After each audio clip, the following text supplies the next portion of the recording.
पहले जो आतंकवाद था जन चलता था, आज में कुछ है ही नहीं है। आज तो अच्छा चल रहा है। अब घर से निकलने में कोई डर नहीं लगता। पहले इंसान आर्मी को देख के भाग के जंगल में चला जाता था, अब आर्मी को देख के इंसान बाय बाय करता है, टाटा करता है, हाथ मिलाता है। सर बच्चों के बारे में पहले क्या सोचा था, पहले तो हमारे इधर स्कूल ही नहीं थे, आज तो देखो गाँव गाँव में स्कूल हैं। जब आतंकबाजी थे ना तो बच्चे और बड़े भी परेशान होते थे। आज तो जब शांति हुई है ना, सब लोगों को सुकून है। News nation reporter Madhurendra LOC के पास जम्मू के उस राजौरी में पहुंचे जहां कभी आतंकियों की चलती थी, मगर आज का नजारा बदला हुआ है। हम इस वक्त राजौरी डिस्ट्रिक्ट के एक माउंटेन टॉप पर मौजूद हैं। एक ऐसा इलाका जो कि 93 से लेकर और 2010 तक अगर हम आतंकवाद की बात करें तो जम्मू कश्मीर में सर्वाधिक आतंकवाद प्रभावित इलाकों में से एक रहा है। इस इलाके का अगर हम ज्योग्राफिकल लोकेशन देखें तो हमारे ठीक पीछे जो बर्फ की आप पूरी पहाड़ी और चोटियां देख रहे हैं, ये दरअसल पीर पंजाल रेंज है। इसके ठीक पीछे कश्मीर शुरू हो जाता है, यानी शोपिया अनंतनाग का इलाका इसके ठीक पीछे से शुरू हो जाता है। और अगर हम इससे लेफ्ट की तरफ जाएं तो ईस्टर्न पार्ट में अगर आपको दिखाने की कोशिश करें तो एलसी का इलाका लग जाता है, यानी पाकिस्तान का जो समूचा इलाका है इसके ठीक पीछे शुरू हो जाता है। ये समूचा ऐसा इलाका है जो आतंकवाद की गिरफ्त में रहा और आतंकवाद की ऐसी गिरफ्त में रहा कि यहाँ पर बिहेडिंग की ऐसी घटनाएं हुई जो दुनिया के इतिहास में सबसे दर्दनाक और भयावह रही हैं। खासतौर पर अगर हम आपको बताएं कि एक एक बार में दर्जन ही नहीं बल्कि 2-2, 3-3 दर्जन लोगों को बिहेड किया गया इस इलाके में पाकिस्तानी आतंकवादियों के जरिए। खासतौर पे हिजबुल और लश्कर के आतंकी यहाँ पर एक्टिव रहे, लेकिन अब यहाँ पर शांति है। फोर्सेज ने खासतौर पे यहाँ पर चलाकर ऑपरेशन आतंकवाद का समूल नाश किया है। राजौरी एलओसी के पास का वो इलाका है जहां के लोगों ने करीब 20 सालों तक आतंक को बेहद करीब से देखा है। जिन आंखों में आज आप चमक देख रहे हैं, कभी उन आंखों में दहशत तैरती थी, क्योंकि माहौल ही ऐसा था। और यहाँ देखिए कि किस तरह से अब यहाँ की आम आबादी जो है वो कहीं ना कहीं पीस में है, शांति में है, अमन में है। और यहाँ पर अमन का जो रास्ता है वो इस वक्त गुलजार दिखाई दे रहा है। तो जम्मू कश्मीर का एक ऐसा हिस्सा जो आतंकवाद के सर्वाधिक गिरफ्त में था, लेकिन आतंकवाद के उस हम कहें कि चपेट से निकलकर, आतंकवाद के उस जाल से निकलकर इस वक्त आज़ादी की सांसें ले रहा है। इस हवा में, इन पहाड़ियों में, इन वादियों में अमन का एहसास अब साफ साफ दिखाई दे रहा है।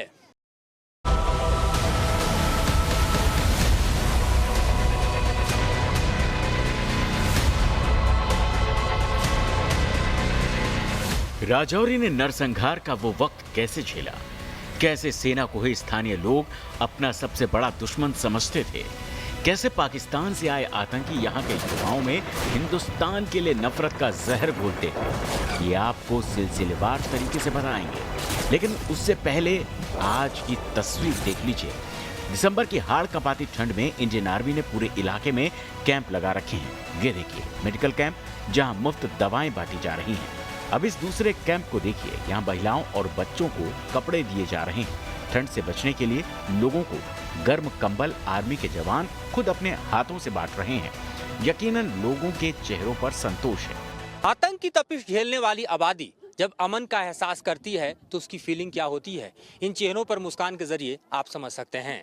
तमाम लोग जो कि यहाँ पर देखिए फोर्सेस के जरिए यहाँ पर हेल्पिंग कैंप्स लगाकर उनको मेडिकल फैसिलिटी, इन सर्दियों में कंबल देना, बच्चों बुजुर्गों को परवाह करना। खासतौर पर आप देखिए जो कि विकलांग हैं या बेहद बुजुर्ग हैं उनके लिए यहाँ पर व्हील चेयर्स प्रोवाइड करना। इस तरह के कैंप इन पहाड़ियों पर लगना अपने आप में आप कहिए कि दुरूह ज़िंदगी के बीच जो है वो कहीं ना कहीं आम जनजीवन की जो सुविधाएं हैं उसको देना अपने आप में कहिए तो इन लोगों के लिए किसी वरदान से कम नहीं है।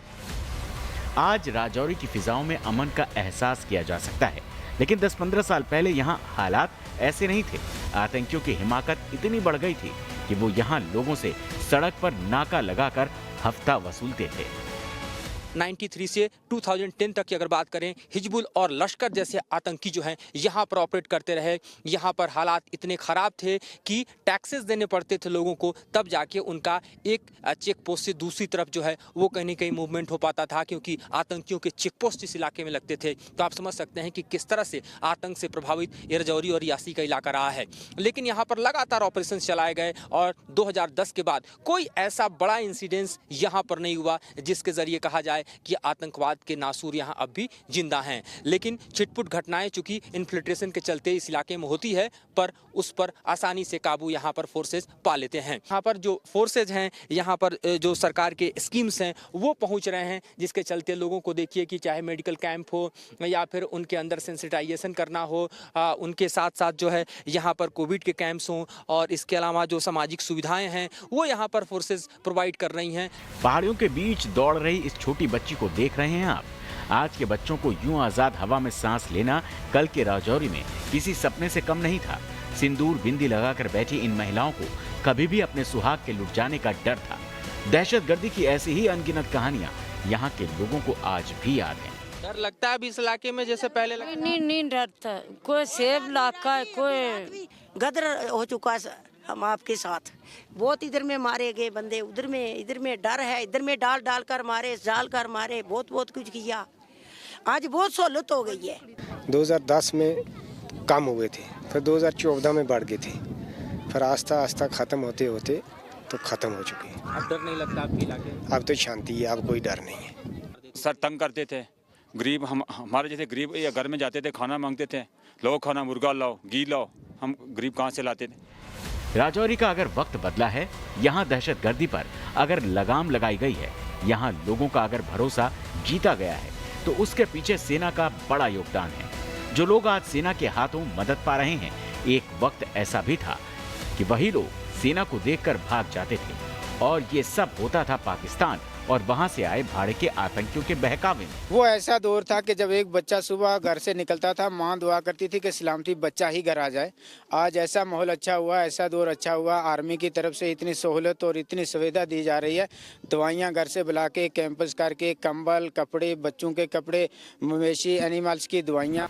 सवाल यही है कि राजौरी की खूबसूरत वादियों को आखिर आतंकवाद की नजर कैसे लग गई, कैसे यहाँ आतंक ने सिर उठाया, फिर पनपता क्यों चला गया। इसका राज जानने के लिए आइए अतीत के कुछ पन्ने पलटते हैं।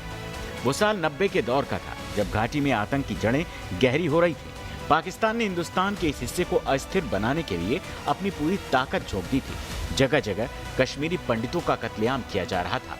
अगर राजौरी की ही बात करें तो यहाँ भी लश्कर और हिजबुल के आतंकियों ने एक के बाद एक कई नरसंहारों को अंजाम दिया था।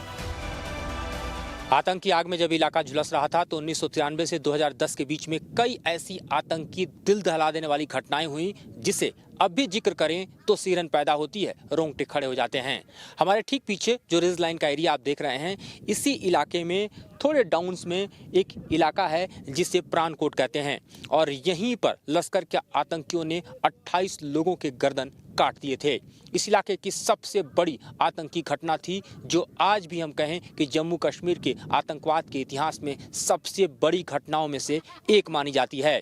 लेकिन यहाँ पर चला ऑपरेशन, एक के बाद ऐसे ऑपरेशन जिन्होंने यहाँ से आतंकियों का समूल नाश कर दिया। इन्हीं में से बड़े ऑपरेशंस की बात करें तो सर्वविनाश, जो कि सेना ने यहाँ पे ऑपरेशन कंडक्ट किया, पैरामिलिट्री की भी सहायता और जे.एंड.के पुलिस की भी सहायता के साथ ये चला ऑपरेशन इतना सक्सेसफुल रहा, जिसने इस इलाके में खास तौर पर दो आतंकी संगठन सबसे ज़्यादा सक्रिय थे, हिजबुल मुजाहिदीन और लश्कर तैयबा, दोनों का ही यहाँ से समूल नाश कर दिया।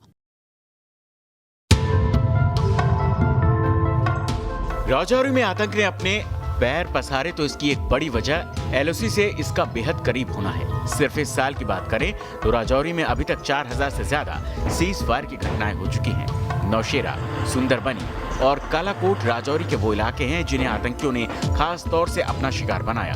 अब सवाल यह है कि लश्कर और हिजबुल के विदेशी आतंकी यहाँ के युवाओं को बरगलाने में कैसे कामयाब हो गए।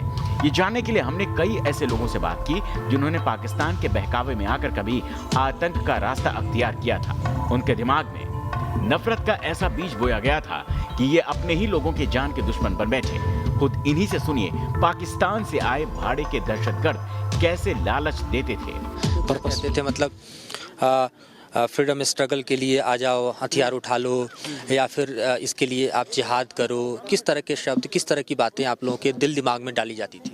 स्ट्रगल और जहाद is Arabic word, struggle is English word. ठीक है सर, स्ट्रगल वही मतलब जद्दोजहद करो अपने इस फ्रीडम के लिए, बस यही कहते थे। इंस्पिरेशन कहाँ से देते थे, क्योंकि आपके मन में भी होता था क्यों जिहाद करें, तो वो क्या कहते थे कि क्यों करो आखिर ऐसा? गुलाम है इंडिया के, ये चीज़ कहा करते थे। घाटी में आतंक धर्म को अफीम की तरह तो इस्तेमाल करते ही थे, झूठी आजादी का सपना दिखाकर बेरोजगारी, आपसी लड़ाई झगड़े जैसे मामलों को भी भर्ती का औजार बनाया गया। कई स्थानीय युवा तो आतंक के इस दलदल में जाकर छटपटाए, मगर बाहर आने का रास्ता न ढूंढ पाए। कुछ बच्चे जो है बेरोजगारी की वजह से भी चले जाते हैं, कुछ घर से तंग आके भी चले जाते, मतलब अलग अलग रीज़न बनते हैं इसके मिलिटेंसी में जाने के। फिर लास्ट में पर्पस सबका जो है वो एक ही, हथियार उठाओ गोली चलाओ बस। बाहर जाके या कहीं आउटसाइड मतलब जैसे कहीं सेफ प्लेस है वहाँ जाके वो अपने हिसाब से देते थे। आज भी घाटी में आतंकी घाटी के युवाओं को बरगलाने के लिए तरह तरह के हथकंडों का इस्तेमाल करते हैं, लेकिन अब कश्मीरी युवा उनके बहकावे में आने को तैयार नहीं। इसके अलावा नए हिंदुस्तान में धारा 370 हटने के बाद से आतंकवादी और उनके आका बैकफुट पर है। उनकी दाल गल नहीं पा रही। कश्मीरियों को भी पाकिस्तान और आतंकियों की हकीकत नजर आने लगी है। सेना ने यहाँ के लोगों का भरोसा जीतने के लिए कड़ी मेहनत की, जिसका असर राजौरी समेत तमाम इलाकों में देखा जा रहा है। पिछले कुछ वक्त में लोकल लोगों की मदद से एक से बढ़कर एक आतंकियों का सफाया होना इसका सबूत है। आगे बढ़ने से पहले कुछ आंकड़ों पर गौर करिए।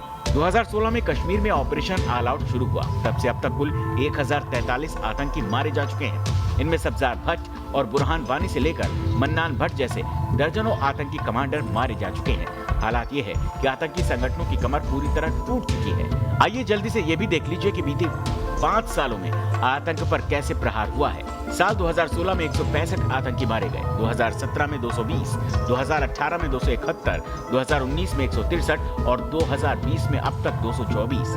ये सरकार की नीतियों और सेना की रणनीति का ही असर है कि कश्मीर के आम लोगों में भारत के लिए विश्वास बढ़ा है। इसे इस तरह समझिए, पिछले 20 सालों में 881 आतंकियों ने सरेंडर किया। 2019 में 11 आतंकियों ने सरेंडर किया। इस साल अब तक 5 आतंकियों ने सरेंडर किया। राजौरी की तरह ही कश्मीर के अधिकतर इलाकों में अब आतंकवाद अपनी आखिरी सांसें गिन रहा है। जैसे जैसे घाटी में शांति और विकास के काम हो रहे हैं, वैसे वैसे जन्नत अपने पुराने स्वरूप में लौटती जा रही है। यहाँ पाकिस्तान का तमाशा ओवर हो चुका है, जिसकी क्लियर पिक्चर राजौरी से आई इन तस्वीरों में देखी और महसूस की जा सकती है। अगर आप रास्ता भटक जाएं और ज़िंदगी में फिर आपको मौका मिले कि आप वापस आएं, तो ज़िंदगी किस कदर खुशहाल हो जाती है। और मिलिटेंसी का रास्ता, आतंकवाद का रास्ता किस तरह से न सिर्फ आपके परिवार को तबाह करता है, बल्कि समूचे कस्बे, जिले और ख़ास तौर पे कहें तो अपने मदरलैंड को तबाह करने में एक, हम कहें तो, बड़ी भूमिका निभाता है। इस तरह के सरेंडर्ड मिलिटेंट से ये सीख लेना बेहद ज़रूरी है कि अमन का रास्ता ही ज़िंदगी का रास्ता है और ज़िंदगी से प्यारी चीज़ कुछ नहीं होती। मेरे सुभाषन के साथ मधुरेंद्र कुमार, न्यूज़ नेशन, राजौरी।